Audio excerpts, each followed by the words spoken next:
छठ करी चलली माता पार्वती दौड़ले लन शिवजी माथे आहो रामा। छठ करे चलली माता पार्वती दौड़ले लन शिवजी माथे आहो रामा। जाई के पहुँचली गौरा छठी माई के घाटिया, छठी माई के घाटिया शिवजी बनाई देलन बेदिया हो रामा।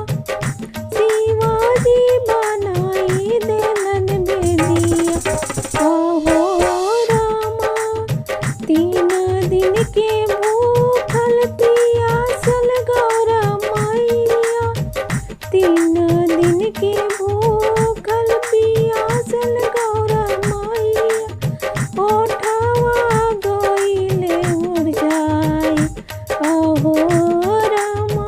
ओठवा गइले सुखाई आहो रामा।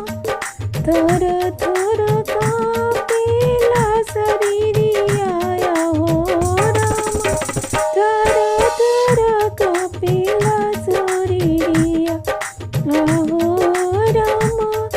दोनों हाथ जोड़ी जलवा में खड़ मारी, जलवा में खड़ मारी ओंगी सूरजली नया रोगिया हो रामा। ओगी नया दित मललीना अरगिया हो रामा। छठ करे